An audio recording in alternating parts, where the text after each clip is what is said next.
my name is Nolan Giles. I'm the senior editor at Monocle magazine. I look after design and architecture, content in our magazine, on our radio show, and on our website. And I'm super excited to be hosting this D&AD Awards Insights panel today, which is focusing around writing in relation to design. So my kind of work revolves a lot around editing, other writers' copy in relation to, design and architecture. But at the same time, we are looking a lot at advertising, brilliant campaigns, super good copywriting, and how that kind of flows and fits in with good design. So hopefully we can put together a pretty lovely discussion today. So I'm going to quickly introduce everyone. We have Ankita Tobit. She's the senior creative at We Are Pie. Eric Kalman, co-founder and CCO of Eric and Kalman. Heiko Freyland, executive creative director. And Kieran Lewis, who's a freelance graphic designer. And I'm going to hand it over to you guys now.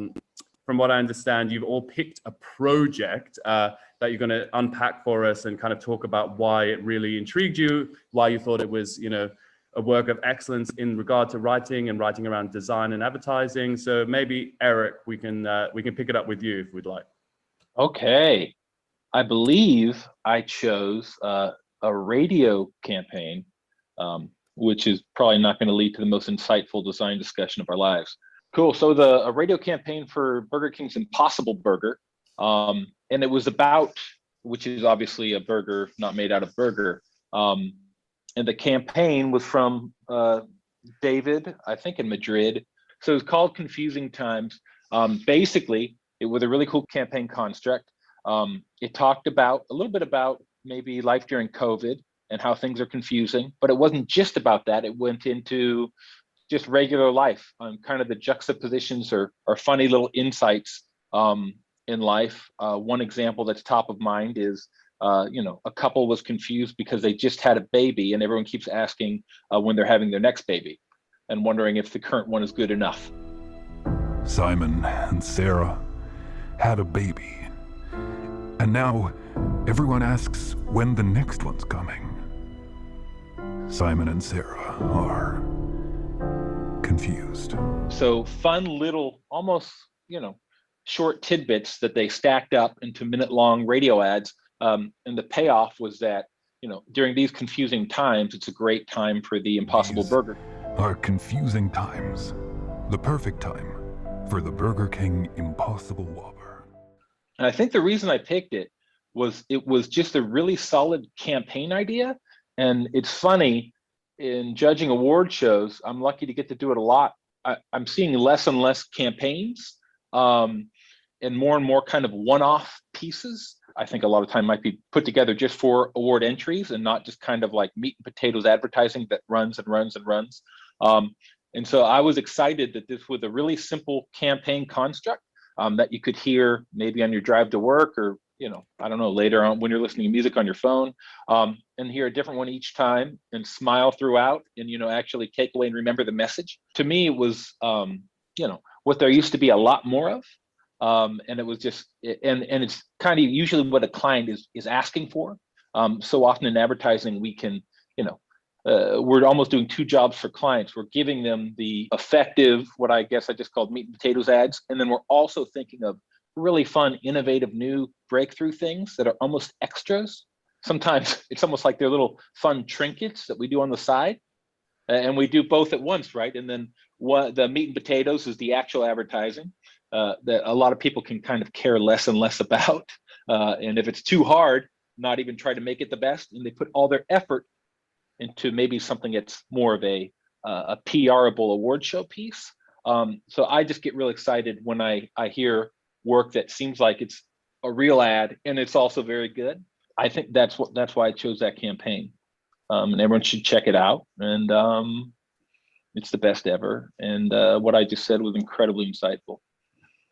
It was definitely insightful and great to hear that you're talking about radio, which, sometimes can be a little bit left behind, but as you say, super innovative, super exciting, super engaging. And Keita, maybe let's move over to you now. We're staying in the US with the work that you're talking about. Can you set it up for us and give us a little bit of an explanation as to why you're really intrigued by it and excited by it? Absolutely. So the ad that I've selected is Miller Lite Cantenna. And it's really funny because I've never been to the States and I've never watched American football. So that's also why I selected this ad, because I was riveted from the first time that I saw it. I had the same enjoyment like the 10th time I saw it. And it's basically an ad for a product called a Cantenna. So during football night, which I'm guessing is Saturday, that's what pop culture tells me, people would try to log on to these shady streaming websites to try and watch the game because people don't have cable TV anymore. And I thought it was just such a smart product. It just showed that you can obviously tell that the idea came out of the name, or the name came out of the product. It just flows into each other really seamlessly. It shows that, they really understand their audience. They know exactly what the consumer behavior is of the people that drink Miller Lite, which I thought was super interesting. And the ad starts off as a typical, Saturday night song and dance, and then it follows the trials of a man who tries to illegally stream a game. He gets caught, and his friends abandon him, and he gets arrested, and he gets imprisoned, and he still never got to watch the NFL. And this entire thing is done in song. It was so interesting the entire time, and I thought, I really want to know what the brief was. Did the agency come up with the product and then go to the client, or did the client say, this is the problem and we need a solution? Like, I would be really, really interested to know. But I thought that this was a fantastic piece, and I think it lives outside of, it just lives outside of advertising for me. And I definitely see a lot more work like this coming out in the future, where brands don't just communicate about the product that they're selling, but they try and like fit into your life even more so than they do now. Sure. And yeah, it creates an awareness, and it's definitely frightened me away from illegal streaming, which I may or may not have done. But anyway, let's move into to Heiko's choice, because Heiko, I guess yours is also kind of, it builds and crescendos around music, much more of I guess they're both serious topics, but this has a real kind of social awareness element to it, and it's just super, super strong as a concept. Could you maybe take us through your choice, please? Yeah, thanks, Nolan. It's You Love Me for Beats for Dr. Dre, and it's a poem celebrating Black culture and the influence that Black culture has on the global culture, especially in style, fashion, and music. And it's so an important piece, because right now, sadly, we are in times of racial injustice again and again and again. And it's such a powerful piece, and it celebrates Black culture and its influence. And I think what makes it so brilliant is it's beautifully written. It's like a poem. It's beautifully said by a black voice. You love Black culture, but do you love me? You love how I sound, my voice, these beats. Brilliantly executed by a director, and I researched. It's also a female Black director. Her name is Melina Matsoukas. She's half Greece, half American.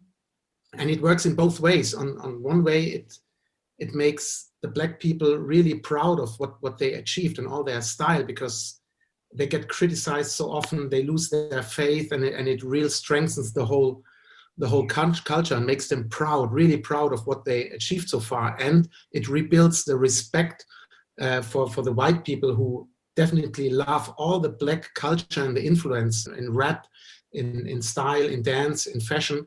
And this poem asks, why do you love our music, but you don't love us as a person? And it makes you really think.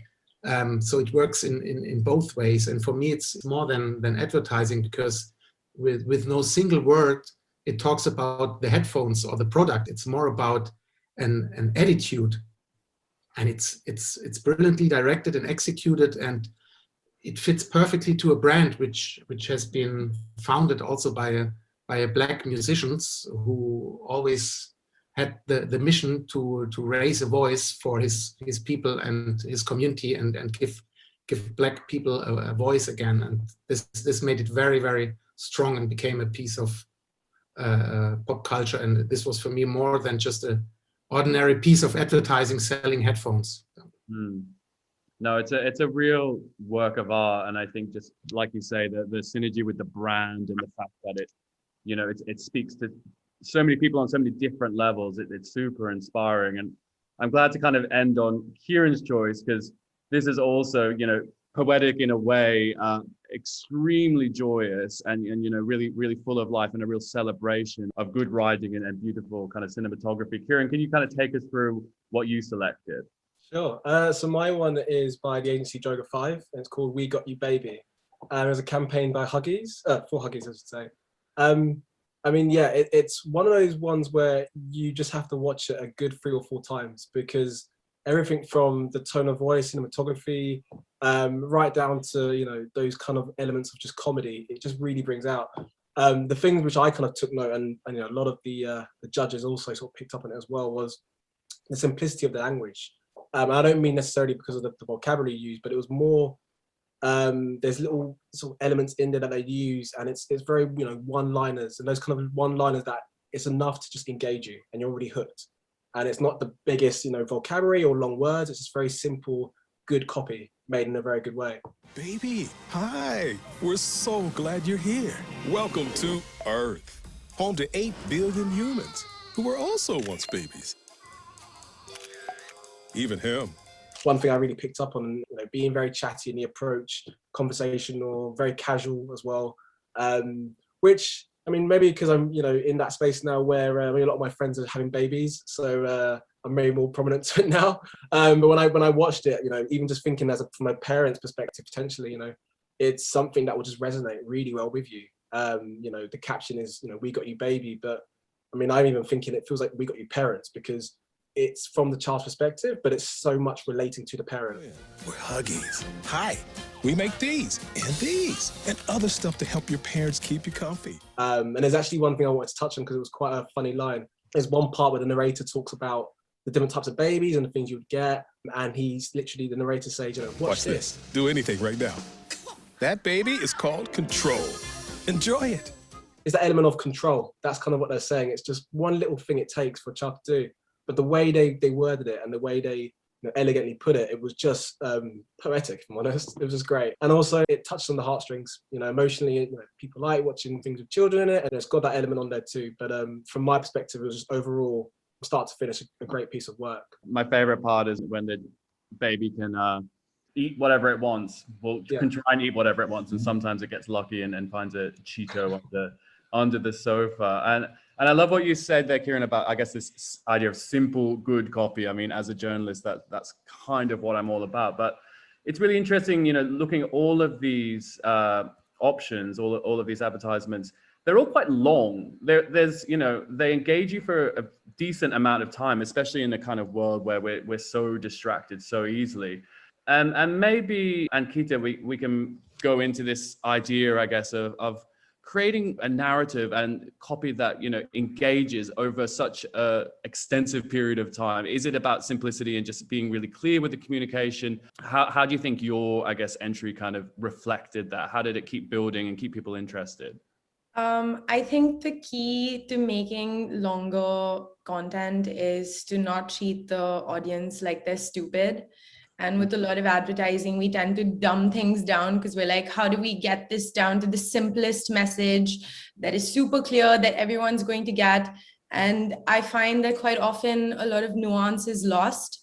So I feel like brands are finally realizing that if you're going to pour a ton of money into making something, you might as well make it something that doesn't work as a skippable YouTube pre-roll, but instead stands behind that YouTube pre-roll and is something people are going to skip something else to watch.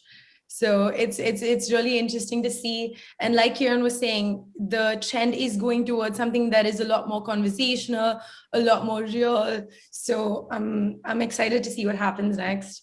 Eric, with yours, I guess, what is incredible about it is it really kind of touches on a moment that we're all dealing with. It's so relatable to everyone. But at the same time, you know, all they have is you're listening. They have your ears, and that's the only kind of aspect of your attention that they're able to grab with that piece. And it does kind of build, it does intrigue you. You don't quite know what's going on until the payoff at the end. How do you think, I guess, radio copy and working with that medium can be delivered in the most effective way? And why do you think this one did it so well? Well, I think often in radio, it's high energy and fast pace. And they did a great job with this one.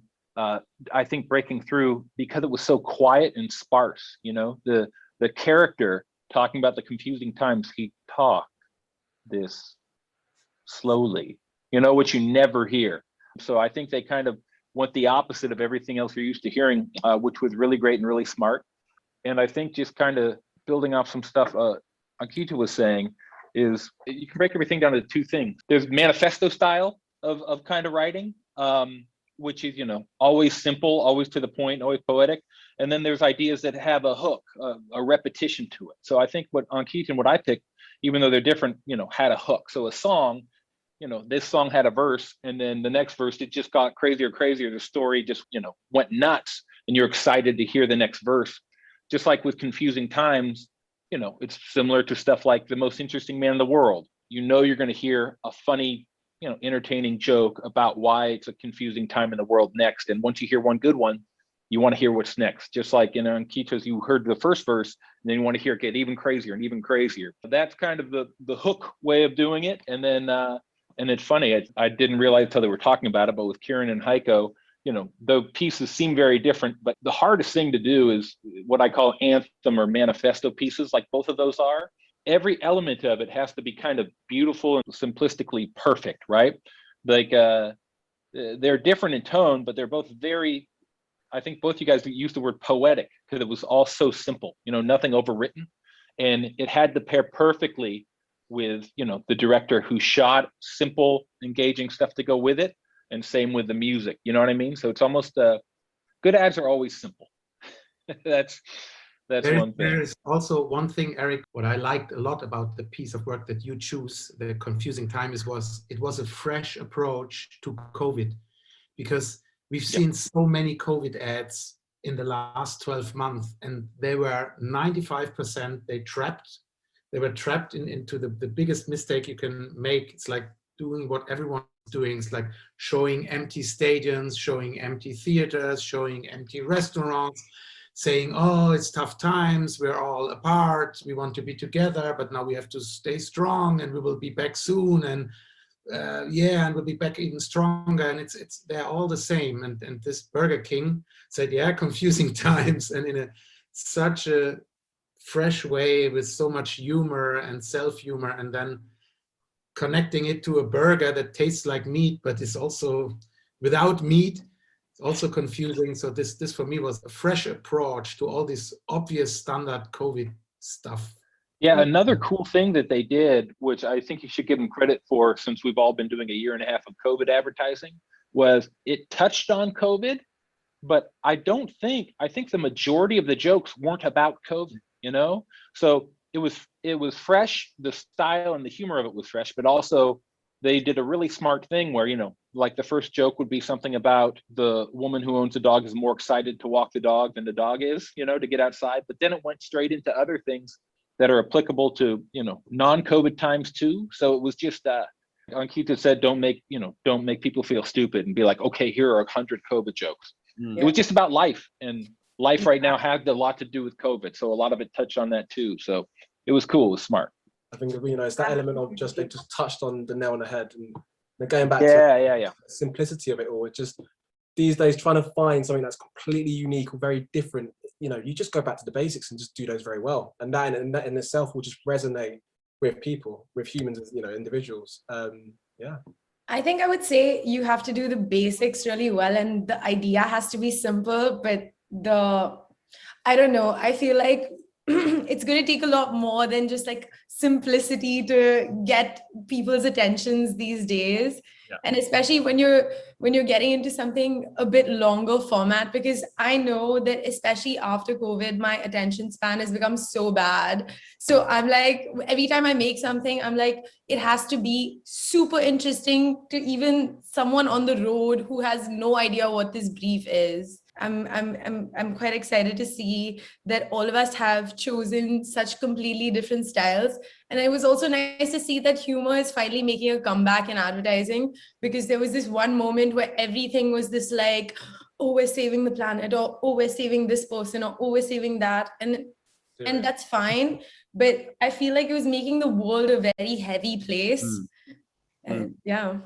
And maybe we'll come back to humor in a second, but I think it's important to talk about the piece that Heiko chose, because I work as a journalist, so I can approach a story from a pretty objective manner. And if you're talking about something as serious as social justice, you can get opinions from both sides. You can bring in a lot of different thoughts and a lot of different dialogues, but at the end of the day, you're telling an objective story. When you're advertising a product or a brand, you're entering into a whole different world. So if you're drawing in social issues and talking about them, and at the same time putting your campaign through the lens of those issues, it's a pretty tough ask. And I think this piece, it delivered it very well. It was very cinematic. It raised a few points that even I hadn't really thought about considering, which is it's pretty amazing for an advert. So Heiko, how do you think it kind of achieved that, and how can a copywriter kind of walk that line of, advertising it, but at the same time raising awareness and talking about very difficult things? A good question. I think people nowadays love strong brands, and strong in terms of they have a position, they have an opinion on the things that really matter and that people talk about. There are so many brands, they don't touch all these really important issues because they want to avoid a shitstorm, or they want to avoid taking a position or a stand for something, because this means also taking a stand against something. And I think it's also Bill Bernbach who said, if you stand for something, you will always have people agreeing with you, but you will always have a certain amount of people who disagree with you, which is fine. If you stand for nothing, you have no one against you, but also no one who is on your side. I think what helped sell that piece was the sheer simplicity of it, just to go back to you guys, because there was not a single word that even like a third grader wouldn't understand in it. That's the true power of words, to be able to like say something so heavy in like words that don't even exceed 4 or 5 letters. That's beautiful. That element of just being brave, being bold, and I kind of feel like with my own personal experience, but even with friends and family I speak to on adverts and commercials we see, there's a level of respect as well that you have for the brand, because again, like Ike's made a good point, if you're on the fence on one side, and of course you open the floodgates to opinions and so forth, but that's good because discussion's being had. We're discussing things, we're talking about things. The uncomfortable can become comfortable depending on how, do you know what I mean? It's that element of not being afraid to kind of walk on a tightrope, but brands, of course, for self-interest and other reasons why they would do it. But yeah, just that element of, like I said, being brave. I was going to say on that piece in particular, though, I think it's a great example of being smart about it, right? There's so many ads or pieces you see about social justice or any issue that are like, brand X proudly stands with this cause, and there's nothing to it. And I mean, it's just like they felt like they had to do something maybe, and they just threw something together without any kind of thought. And I mean, it's a headphones company. And so to me, the simple point of, you like the culture we create, you like our music, you like the culture we create, or you love it, but you don't love us. That's a crazy, powerful headline, right? That's just an insightful, deep thought that is actually connected to the brand too. To me, it was the smarter of any of the pieces that touch on any kind of social justice issues, There are many brands who just want to put on this jacket of any topic to look nice, and it doesn't fit. It's not authentic, it's not relevant, it's not true to their spirit and soul and purpose. And this kind of stuff backfires so hardly in times of social media. You get killed, you get grilled. But in this specific case, by a brand that gives people a voice, where it's about culture, music, and headphones, and the name of the founder is in the name of the product, and this was a black guy with a heart beating for music and giving this kind of people a voice from the beginning on. This is absolutely honest and true, and this puts you in the position to make this kind of advertising. If there is another brand who wants to jump on this and just to sell stuff, very, very, very dangerous. And I see it many, many times where it's just greenwashing and not honest, just trying to sell more stuff. So you have to look really, really carefully if it fits and if it's relevant and if it's connected to the soul of the brand, because otherwise it will never work. As a brand piece, because the production values are so high, because the music is so beautiful, because, you know, the images are incredible and the poetry is so well written, you know, that's an amazing kind of reflection of the level of quality of the high standards of this brand as well. So, you know, it's a super compelling piece that also, you know, reflects what this company is doing and the quality of their products. Kieran, I mean, I would find it incredibly difficult to be a copywriter and be thinking about all of these other, you know, the visuals, the soundtrack, every other factor that goes into it that sits alongside your writing. And, you know, you're a designer, you're on the other side of it, you know, creating, you know, the visuals, but also dealing with copy. How do you think that, you know, a piece like the one that you've selected really does that well, where, you know, nothing overpowers the other thing, everything works in a kind of a beautiful harmony, but it is the words that drive the story through?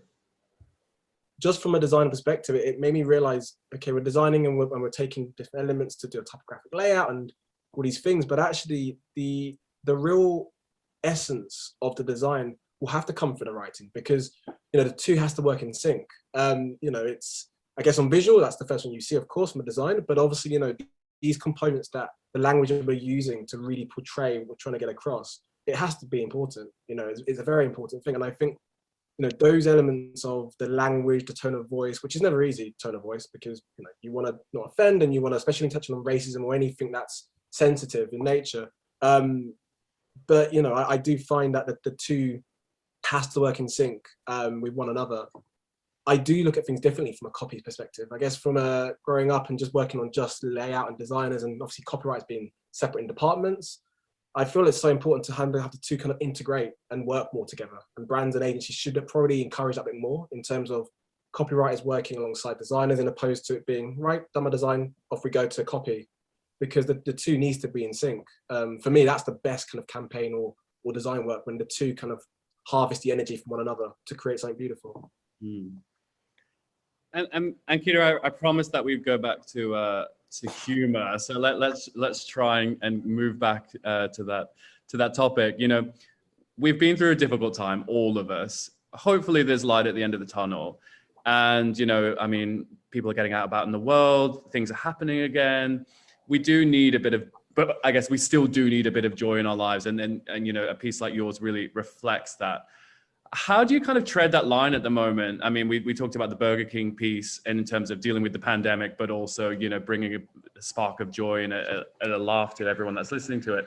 How do you think you can do that well? I mean, I'm not specifically talking about COVID, but I think people are a little bit oversensitive in regards to everything at the moment. So what are the keys to, you know, producing something that will make people laugh, tell a message, and I guess not piss too many people off? Wow, that's well, I think I feel like the level of humor on the planet has gone up, even though it's gotten a lot darker with memes. So I feel like a lot of brands are now slowly venturing into more murkier waters of humor. And I think it's going to be very, very hit and miss, because the thing about jokes are, you don't know what's going to age well and what isn't. Like, there's stuff that we used to laugh at like 20 years ago, and now it's just like, how did you even say that? How can you even like imagine that? And I feel like with all the stuff that's been happening over the last few years, everyone's been so sad. Everyone's been trying to get as woke as possible. And that's just kind of sucked the fun out of life a bit.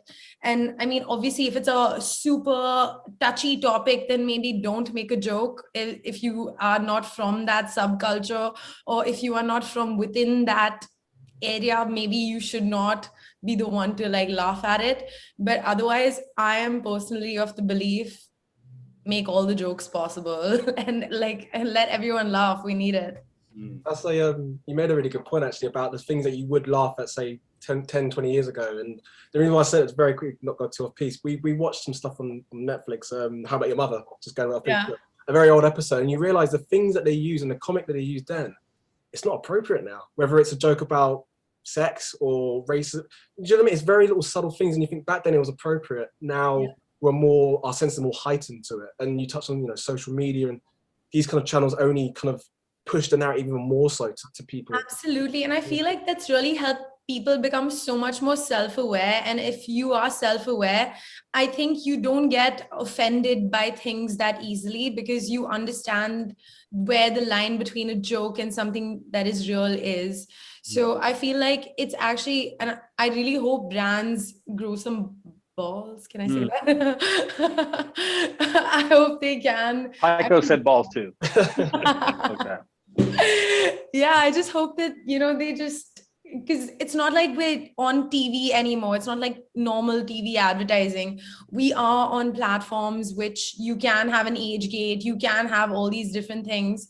So I really hope we see a more funny round of work next year.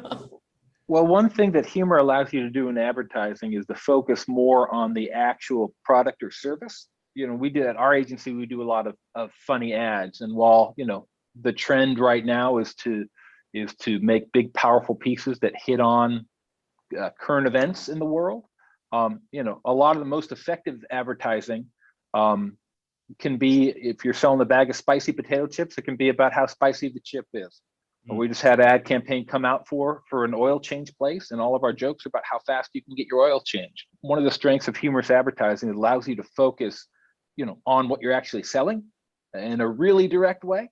I think sometimes advertising lately is taking itself, I would say take itself too seriously, but I think the bigger thing is they're not thinking about their ads places in the world, right? People work all day, then they come down, they're going to sit down and they're going to watch a game, or they're going to watch an episode of a show, and you know, they're not looking forward. They're not like, what is brand X's position on this subject matter? They've just had a hard day at work. They just had to watch the news or go vote, and they got all pissed about that. I was trying to chill out, and so you're going to tell them about something. Let's do it.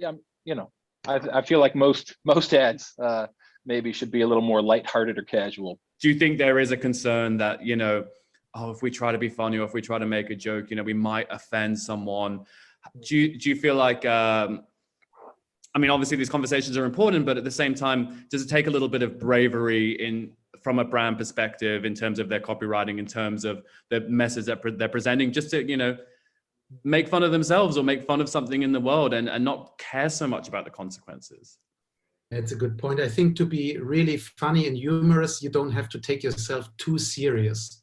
And I think most people take themselves too serious. I can remember when I worked at Alma BBDO in Sao Paulo, we had a briefing about a strawberry yogurt, and we talked about 3 hours about this yogurt. And the briefing was 50 charts, and it was more complicated than rocket science. And at the end, Marcelo Serpa said, come on, guys, we're talking about the strawberry yogurt, and it should taste good, and that's it.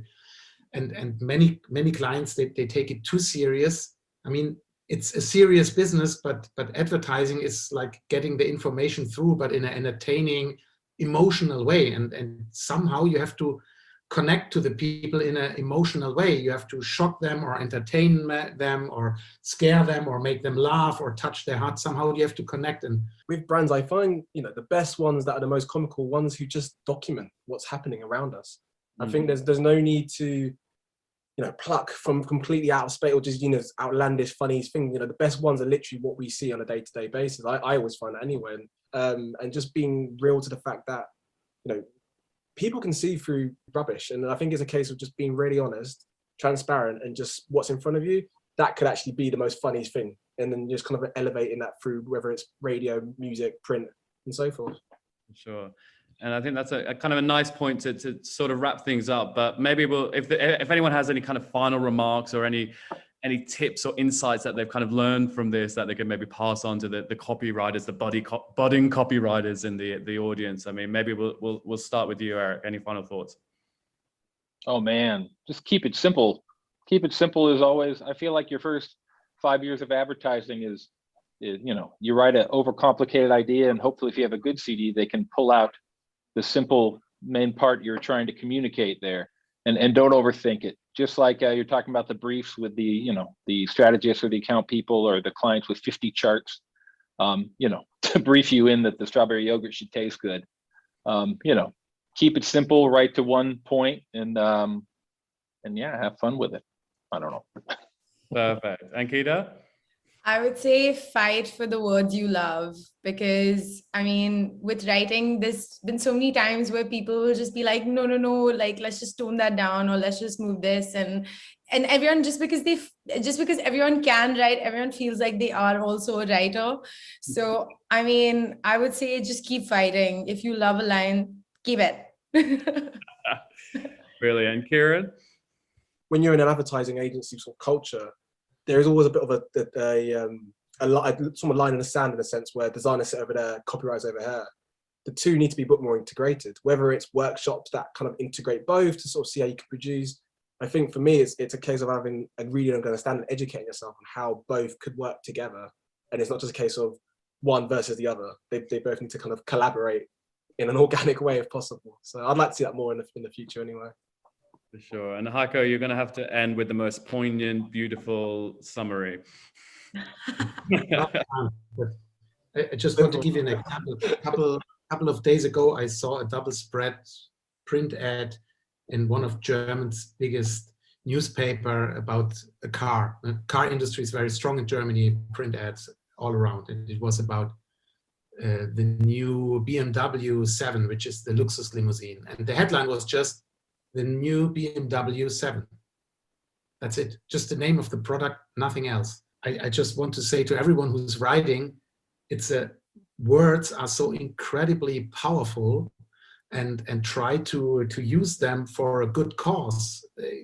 There were not many great headline campaigns in our jury this year, unfortunately, as we picked radio, TV, and write great headlines, write great long copies, write great copy for posters, and films and monologues and dialogues, conversations, speeches, jokes, everything. Use this incredibly powerful tool, because the amount of copy is becoming less and less, and the people say no one reads copy anymore. Yeah, if the copy is really boring, of course no one will read it, but there's always great stuff to talk about and connect to the people, and bring the power of the word back and celebrate it, because I think it's as powerful as the visual world. For sure. Well, I sent you an incredibly hard brief then, and you just nailed it. So thank you so much. And thanks to everyone for participating today. It was a really, really enjoyable conversation. So thank you guys.